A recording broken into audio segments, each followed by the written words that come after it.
It is very easy to dismiss something as a coincidence or something that people just happen to often say.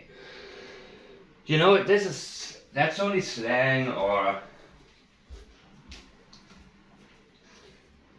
that's only figurative speech where somebody coincidentally uses a phrase, and you cannot read anything into it, right? Well, that's what some people think. That's what actually a lot of people think, and that's what I'm not sure I ever thought that, because I was always interested in the reasons behind just about anything. And the language that we use, experiential memory, is a very big one.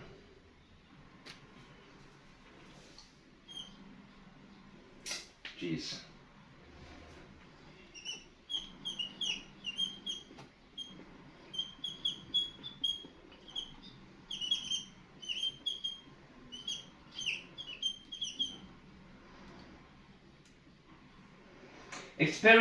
Experiential memory is what sneaks in to your own statements. Because lying is hard. Keeping a script going is difficult in an interview. No matter how well you have crafted your script, there will always be unexpected situations, unexpected turns in a conversation, and you will always have to get back to the script. Meaning, you know what you're gonna say, but you also have to wait for your chance to say it. Because you cannot go into an interview with the intent to deceive and mislead and just start reading your script. It has to come natural. And we catch people when there's a conflict between experiential memory and a script. When asked if someone is responsible for abducting Sebastian, if somebody abducted him, what should happen to that person? They go to jail, so I don't, is exactly what Katie Proudfoot stated. Now, some of you have asked me, but she meant to say that so I don't get my hands on them and I'm not gonna kill them or something like that. That's what she was gonna say. Don't you understand that? She didn't say it. If they don't say it, do not say it for them. You see, in statement analysis, we approach everybody, every person's statement with the expectation that they are going to tell us the truth. And we allow them to talk us out of that. And that's exactly what Katie Proudfoot has been doing again and again and again. She has been talking me out of it. We don't look at the bad guy. We don't look at the good guy. We look at a blank piece of paper that will be filled with words, and we will analyze these words without any preconceived notion, without any feeling of anything towards Chris Proudfoot or Katie Proudfoot. And I'm going to do next one that's going to be very harsh statements from Chris about Sebastian, that I may have to even use a trigger warning cover. I don't know. I can handle reality no matter what it is, as long as it's reality. And by the way, there are quite a few people trying to sidetrack me. And yeah, right, is all I can say. Once you learn statement analysis, you will realize the intent of a person within the first line of a message that they send to you. So, yeah, I am not wasting time that I don't have to, simply because in time things become more and more obvious. So she said they go to jail, so I don't. I don't care what she was gonna say. You see, when you had the Madeleine McCann case happening, there was an army of people defending the parents, supporting the parents, and they were attacking everybody who even expressed doubt in their very holy, full of holes version of events. One woman actually left her house because she got harassed so much by them, and she went to a hotel and killed herself. It was very extreme how the support for the McCain family, the parents, it was out of control. And they said many times on social media, well, Kate said this and Kate said that, but when you looked at the actual statements, the parents never even made the ones that they claimed they had made. You cannot say it for them. You cannot tell me what Katie Proudfoot was going to say. The question was, what should happen to somebody who abducted Sebastian, something like that. They go to jail, so I don't.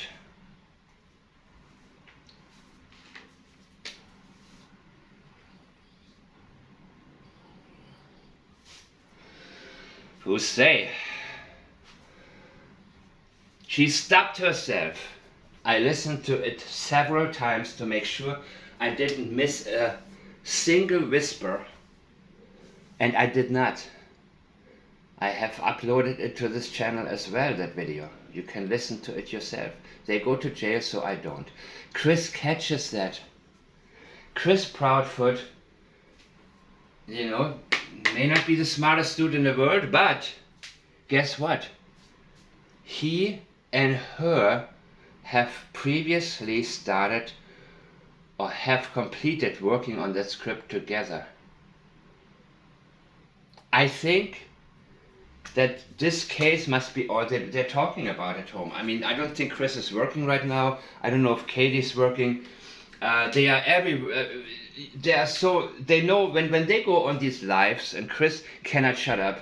He's referencing so many things from other YouTube channels that I'm thinking he must be listening to all of them. He must be listening to the analyses. Maybe he's listening to me right now. He wants to learn. Chris Proudfoot wants to know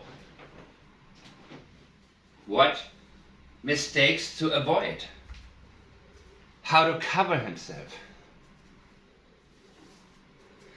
He catches it that she says, they go to jail, so I don't. He at least realizes she is stuck, because now she is off script. Now Katie Proudfoot is completely baffled and lost. And she cuts it off before it gets worse. She's very self-aware by nature. So when she realizes, okay, this is gonna end badly, she just aborts it. Mom?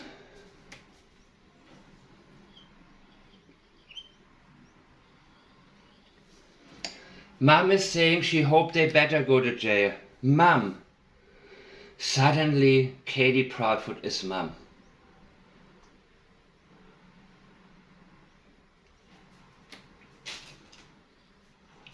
Mom would not hurt her baby, right?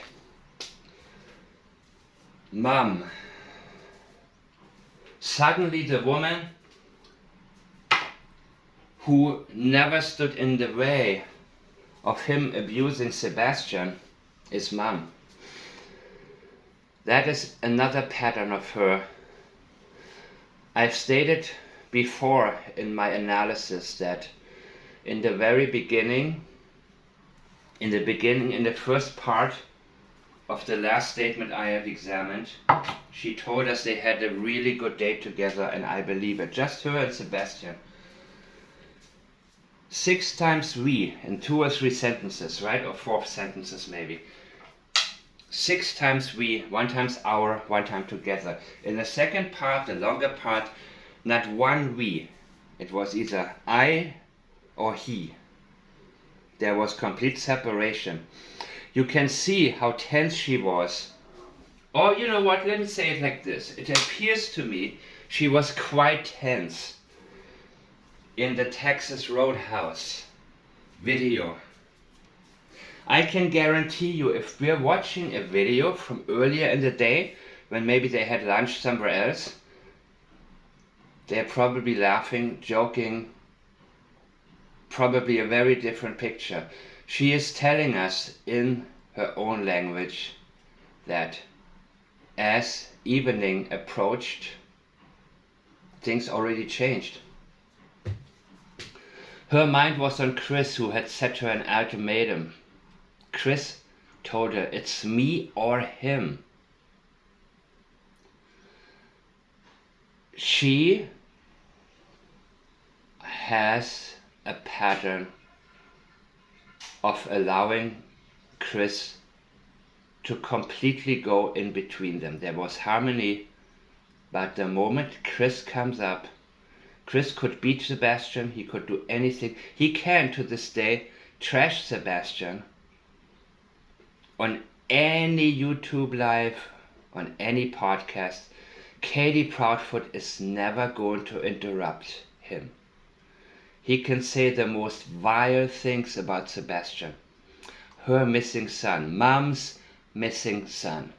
Katie Proudfoot will not say one single thing. It does not matter. He can joke about Sebastian with the other people, I want to say words that's, yeah, I shouldn't say these kind of words. I should be I am very objective, but I can tell you, this is an overload of red flags everywhere. Mom is saying she hoped they better. No, she's not saying that. She didn't say that. You are saying that for her, because you realize she is stuck. Everybody's waiting for her to finish her sentence, but she won't.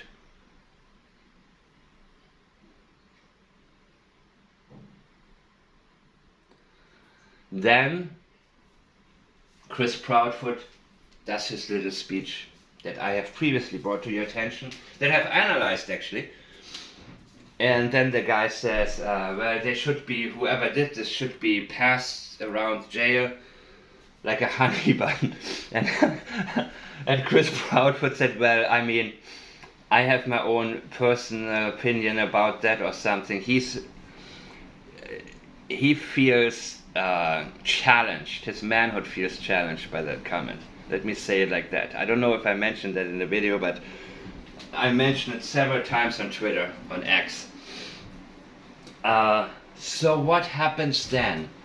And that is the interesting part. You see, when people cut themselves off and they're finished, we don't finish anything for them. We don't do that. But, of course, we now anticipate them saying something.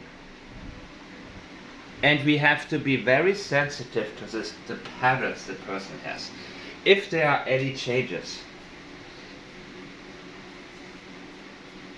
After Chris makes that comment, she says, and I have left out the middle part of it. I didn't think it was that significant.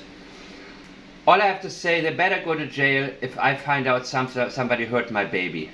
Or something like that, when it comes to the middle part. These two parts, I have put them down because that is the significant part. When you listen to that,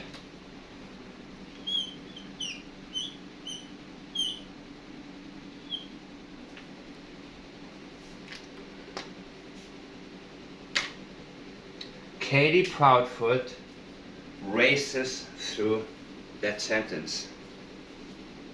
All I have to say, they better go to jail before I get my hands on them if I find out they hurt my baby or something like that. There is not one not one there is no pause for thinking. That is Katie Proudfoot's pattern whenever she is scripted. In the minute or less than a minute between this sentence and this, there she is completely silent, the script develops in her mind. She races through it.